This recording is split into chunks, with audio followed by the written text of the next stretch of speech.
사랑합니다. 성도 여러분, 5분 말씀 하루 묵상 최현우 목사입니다.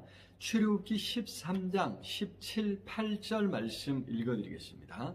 바로가 백성을 보낸 후에 블레셋 사람의 땅의 길은 가까울지라도 하나님이 그들을 그 길로 인도하지 아니하셨으니 이는 하나님이 말씀하시기를 이 백성이 전쟁을 하게 되면 마음을 돌이켜 애굽으로 돌아갈까 하셨음이라. 그러므로 하나님이 홍해의 광야 길로 돌려 백성을 인도하셨더라.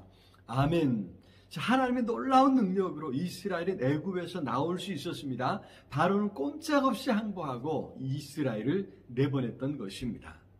자, 그런데 어디로 가야 할까요? 미리 준비된 것이 아니었기에 당황할 수밖에 없었을 것입니다. 그런 이스라엘을 하나님께서 친히 인도하셨습니다. 문제는 이스라엘이 가게 된 길이 당시 가장 빠르고 편한 길이 아니라는 것이었습니다. 하나님께서는 이스라엘을 멀리 홍해의 광야 길로 인도하셨습니다. 자, 왜 그러셨을까요? 당시 애굽에서 가나안으로 가는 가장 빠른 길은 지중해 해변으로 가는 길이었습니다. 그 길은 당시 중요한 무역로였기도 했죠. 그래서 애굽의 국경 수비대가 지키는 길이기도 했고 더구나 호전적인 블레셋 사람의 땅을 통과해야 했던 길이었습니다. 필연 전쟁을 해야 하는 것이었죠. 이스라엘은 지금까지 전쟁으로 자신을 지켜온 민족이 아니었습니다. 애굽의 종이었지만 그 그늘에서 안전하게 살 수 있었습니다. 아니, 전쟁을 할 수 있을 정도로 훈련되거나 조직된 민족이 아니라는 것입니다. 그런 이스라엘이 전쟁을 경험한다면 큰 충격을 받을 수밖에 없을 터이죠. 하나님께서는 그런 이스라엘을 염두에 두셨던 것입니다. 무엇보다도 하나님의 백성으로 준비되는 시간이 필요했던 것입니다. 그래서 하나님께서는 멀리 홍해의 광야 길로 인도하셨습니다. 그 길로 가면 결국 호렙산으로도 불리는 시내산으로 가게 됩니다. 기억하십니까? 거기 시내산은 하나님께서 모세를 부르실 때 3장 12절에서 내가 그 백성을 애굽에서 인도하여 낸 후에 너희가 이 산에서 하나님을 섬기리니 이것이 내가 너를 보낸 증거니라 라고 하셨던 바로 그 산이 있는 곳이었습니다. 그렇습니다. 하나님께는 분명한 계획이 있으셨습니다. 이스라엘이 전쟁을 겪지 않게 하시려는 것이었고 무엇보다도 이스라엘을 신앙적으로 정신적으로 훈련하고 하나님의 백성으로 조직하려는 것이었습니다. 이러한 하나님의 뜻을 알 수 없었기에 이스라엘은 길이 험하다고 물이 부족하다고 식량이 부족하다고 순간순간 불평하고 원망할 수밖에 없었던 것입니다. 하지만 그러한 모든 것을 이야기해 준다 한들 이스라엘이 과연 이해하고 받아들일 수 있었을까요?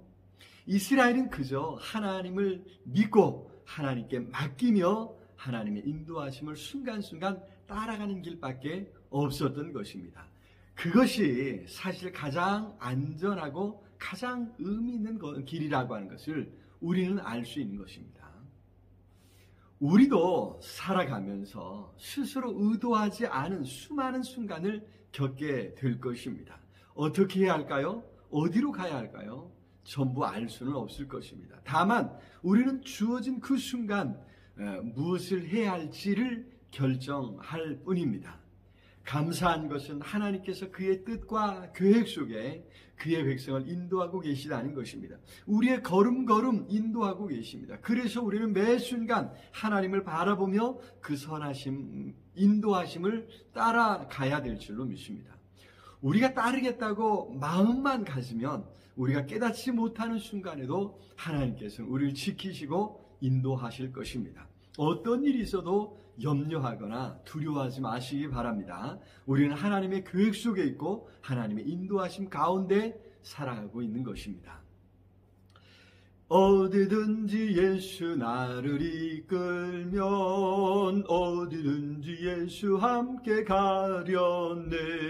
가는 길이 위태하고 험해도 어디든지 예수 함께 가련네. 어디를 가든지 겁낼 것 없네. 어디든지 예수 함께 가려네. 사랑의 주님 참으로 감사합니다. 오늘도 성령으로 함께 하셔서 우리를 가장 좋은 길로 인도하고 계신 줄로 믿습니다. 이해할 수 없고 알지 못할지라도 하나님을 믿고 하나님께 맡기고 하나님의 인도하심에 온전히 순종하며 그 길 가게 해 주시옵소서. 오늘도 성령으로 함께 하실 줄 믿사옵고 예수 그리스도 이름으로 기도드리옵나이다. 아멘. 아자, 오늘도 우리 주님 안에서 승리하시길 기도합니다. 사랑합니다.